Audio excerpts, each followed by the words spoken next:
जय हिंद दोस्तों। बजट से पहले कई ऑर्गेनाइजेशंस द्वारा जीडीपी के आंकड़े जारी किए जा रहे हैं। जीडीपी ग्रोस डोमेस्टिक प्रोडक्ट जो बेसिकली सबसे स्ट्रॉन्ग ऐसा मेजर है जो किसी देश की आर्थिक स्थिति को बताता है। इन आंकड़ों में यह बताया जा रहा है कि आने वाले जो साल है उस साल में जो जीडीपी ग्रोथ है वो 6.4% के आसपास रहेगी, जो पिछले 4 सालों में सबसे कम होने वाली है। आइए इस वीडियो में जानने की कोशिश करते हैं कि वास्तविकता में जीडीपी है क्या, कि क्या फैक्टर्स ऐसे होते हैं जिस आधार पर जीडीपी डिसाइड की जाती है और भारत की जो स्थिति है जीडीपी को लेकर वो क्या रहने वाली है। कौन ऐसी ऑर्गेनाइजेशंस हैं जो ऑर्गेनाइजेशंस ये हिट आउट कर रही है कि आने वाला टाइम या इंडियन इकोनॉमी के लिए एक स्लो डाउन वाला टाइम हो सकता है। अगर इस चीज में शुरुआत करें तो सबसे पहले बात करते हैं जीडीपी के बारे में, जो वर्ल्ड का सबसे मोस्ट पॉपुलर इकोनॉमिक इंडिकेटर है, जो ये बताता है कि जीडीपी मींस किसी देश की अर्थव्यवस्था है वो कैसी रहने वाली है। Over the period of time, पिछले लगभग 1 महीने से अलग अलग न्यूज चैनल्स में अलग अलग रिपोर्ट छपने लगी। हर रिपोर्ट में दावा अलग था। किसी का कहना था कि जो जीडीपी का जो फोरकास्ट है जो पहले आरबीआई ने किया था उससे कम रहने वाला है। किसी ने कहा कि एक डीप जो टेम्पररी स्लो डाउन की तरफ दिखने को मिल रहा है, और किसी ने कहा कि आने वाला जो टाइम है वो इंडियन इकोनॉमी के लिए स्ट्रक्चरल चेंजेस का है और हो सकता है हम ग्लोबल अनसर्टेनिटी के कारण एक स्लो डाउन या फिर एक मंदी के दौर में जा गुजरे। ये सारे के सारे जो प्रेडिक्शंस हैं, ये प्रेडिक्शन का आधार जो था वो अलग अलग डेटाबेस जो अलग अलग जगह से निकल के आता है। इन्हीं रिपोर्ट में, आज की रिपोर्ट से पहले भी एक आरबीआई द्वारा एक फोरकास्ट कहा गया जिसमें कहा गया कि हम 6.5% से 7% तक जो है हमारा फाइनेंशियल ईयर एंडिंग तक क्या रहेगा, ग्रोथ रहेगा।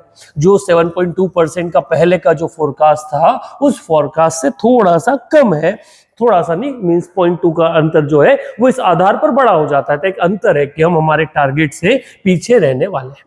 सवाल आता है हाउ जीडीपी इज कैलकुलेटेड, कैसे आप कैलकुलेट करते हैं जीडीपी को, और क्या ऐसे इंडिकेटर्स है कि फैक्टर्स है जो देश की इकोनॉमिक ग्रोथ में मायने रखते हैं। आज के इस वीडियो में A to Z के कॉन्सेप्ट पे 1 by 1 सारी चीजों को डिस्कस करने की कोशिश करते हैं कि वास्तविकता में जीडीपी होता क्या है। अगर जीडीपी की परिभाषा को देखा जाए तो ग्रोस डोमेस्टिक प्रोडक्ट, जिसको हिंदी में सकल घरेलू उत्पाद कहते हैं, is the monetary or market value of all financial goods and services produced within a country in a specific period of time। अगर हिंदी में इसको समझने की कोशिश करें तो किसी देश की सीमा में वस्तु एवं सेवाओं का जो कुल मूल्य है, किसी एक जो एक प्रोडक्शन हुआ है एक फाइनेंशियल ईयर में, वो उस देश की क्या कहलाती है, जीडीपी कहलाती है, ग्रोस डोमेस्टिक प्रोडक्ट कहलाता है। GDP is considered as world's most powerful statistical indicator of national development and progress। किसी देश के आर्थिक विकास और उसके समृद्धि के लिए सबसे इंपॉर्टेंट अगर कोई इंडिकेटर है तो वो किसे माना जाता है, वो जीडीपी को माना जाता है। मतलब अगर एग्जाम्पल के थ्रू समझा जाए तो एक देश में जो वस्तु एवं सेवाओं का कुल उत्पादन हो रहा है उसकी जो फाइनल वैल्यू है, वो जो मूल्य है, उस मूल्य को ही हम क्या कहते हैं, जीडीपी कहते हैं। इसमें देश की सीमा जो है वो काफी क्या रखती है, मायने रखती है, और देश की सीमा के आधार पर ही सारी चीजें डिसाइड होती है। अब जीडीपी के बारे में अगर चर्चा करें तो इसको 2 हिस्सों में बांटा गया है, nominal GDP and real GDP. ठीक है, nominal GDP it refers to the value of goods and services evaluated at current market price without factoring the inflation or deflation is called current GDP। मतलब जब आप GDP का calculation कर रहे हैं, आपने 2025 के जनवरी मंथ पर आप बात कर रहे हैं, तो आपने बिना किसी पुराना एक बेस रेट को रखे करंट प्राइस पर ही, ठीक है, आपने क्या किया, जब इन्फ्लेशन को बिना देखे उसका मूल्य में वृद्धि देखा, तो वो आपका जीडीपी क्या कहता है, नॉमिनल जीडीपी के नाम से जाना जाता है, नॉमिनल जीडीपी कहलाता है।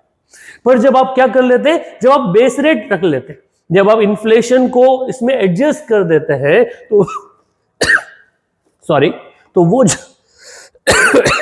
तो वो जो आपका निकलता है उसे हम क्या कहते हैं, उसे हम रियल जीडीपी के नाम से जानते हैं। तो दो हिस्सा हो गया, एक हो गया नॉमिनल जीडीपी जब आप करंट ईयर पे चीजों को कैलकुलेट करते हो, और जब आपने बेस ईयर मींस जनवरी 2025 को आप कंपेयर करते हैं जनवरी 2011 से, और आप देखते हो कि कितना उसके अंदर चेंज आया है, वो जो इन्फ्लेशन को एडजस्ट करके आप निकालते हैं तो उसे हम क्या कहते हैं, उसे हम रियल जीडीपी के नाम से जानते हैं। तो दो तरह से, और वास्तविक ग्रोथ जो है वो आपका रियल जीडीपी बताता है। क्योंकि हम जीडीपी में और अंदर न जाते हो, अगर इसको बेसिक कैलकुलेशन के बारे में बात करें तो इनके हम 3 एस्टिमेट्स जो है over the period of time government द्वारा रिवील किए जाते हैं।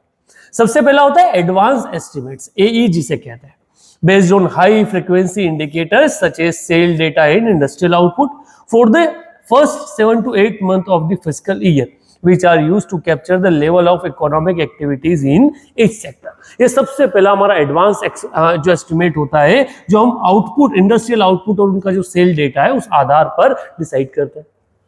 दूसरा होता है revised estimate, based on the actual fund that the government is likely to disburse in the particular sector at the end of financial year। ये हमारा reverse एक एस्टिमेट होता है जब हम क्या है, वास्तविक फिगर्स के साथ बात करते हैं कि एक सरकार कितना पैसा इकोनॉमी में डालने वाली है, और उस आधार पर बजट का जो एस्टिमेट होता है वहीं से हम इसको निकालते हैं, जिसे हम करंट फिस्कल ईयर के आधार पर देखते हैं। तो ये आपका रिवाइज्ड एस्टिमेट्स होता है।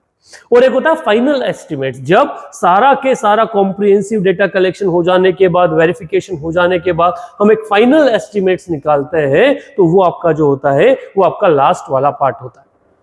कैसे समझा जाएगा, ये प्रोजेक्शन है कि इतनी ग्रोथ हो सकती है। सेकेंड, ये रिवाइज प्रोडक्ट प्रोजेक्शन है कि भैया समय बदला, चीजें बदली, अब उस आधार पे इतना ग्रोथ हो सकता है। रिवाइज मतलब हमने 7% टारगेट किया था, लगा कि 7.5 जा सकता है या फिर 6.5 जा सकता है, अपने over the period of time जो एक्शंस जो है सरकार ने लिए उन आधार पे। तो फाइनल होता है फाइनल डेटा या फाइनल एस्टिमेट्स, जब क्या होता है, सब कुछ हो चुका होता है, सारे एक्शंस लिए जा चुके होते हैं, सारे डेटा का एनालिसिस हो जाता है, तो फिर फाइनल डेटा जो है उसको जारी किया जाता है ऑर्गेनाइजेशंस द्वारा या गवर्नमेंट द्वारा। अभी अगर चीफ इकोनॉमिक एडवाइजर वी अनंत नागेश्वरन के हिसाब से देखा जाए तो क्या ऐसी चीजें हैं जो जीडीपी को इंपैक्ट करती है, तो उन्होंने कहा that the factors which are including unpredictable weather pattern, जो आपका मानसून है, फाइनेंशियल मार्केट अनसर्टेनिटीज इन दी डेवलप्ड इकोनॉमीज, मतलब अमेरिका या यूरोप में अगर कुछ इश्यूज आ रहे हैं उसका इंपैक्ट सीधा आपकी जीडीपी पे पड़ता है। एंड द जियोपॉलिटिकल डिस्टर्बेंस, जो अभी हम वर्तमान में वेस्ट में देख रहे हैं या फिर हम जो मिडिल ईस्ट है वहां देख रहे हैं, इन सब का भी इंपैक्ट जो है वो ग्रोथ रेट पर पड़ता है। ठीक है, भारत जैसी इकोनॉमी जो एक डेवलपिंग इकोनॉमी है, हम डिपेंडेंट है कई नेशंस पे, तो हमें सबके ऊपर क्या करना होता है, फोकस रखना होता है। अब ये सब पूरा काम जो है, ये कैलकुलेशन का काम जो है वो कौन करता है, तो नेशनल स्टैटिस्टिकल ऑफिस जो NSO है, वो उसके अंदर आता है ministry of statistics and programme implementation. Ministry of जो स्टैटिस्टिक्स इंप्लीमेंटेशन के अधीन जो ऑर्गेनाइजेशन है, वो एनुअल और क्वार्टरली एस्टिमेट जीडीपी के क्या करती है, जारी करती है। इन्हीं के आधार पर भारत की जो पॉलिसी है, उन पॉलिसी का को बनाया जाता है, समय समय पर उन पे क्या किया जाता है, उनमें चेंजेस जो है वो किए जाते हैं। अब रिसेंट फिगर जो गवर्नमेंट ऑफ इंडिया ने निकाला है, जो बताता है कि स्लोइंग डाउन इकोनॉमी में है, जो क्वार्टर सेकेंड 2024-25 के लिए, जिसमें हमें NSO ने शो किया कि भैया इंडिया की जो इकोनॉमिक ग्रोथ है वो ग्रोथ क्या है, थोड़ी सी डाउन हुई है over the period of time. So ये इंडिकेशंस जो क्वार्टरली या फिर हम एनुअली निकालते हैं, ये इंडिया किसी भी देश की ग्रोथ को एक्चुअली प्रेजेंट करता है।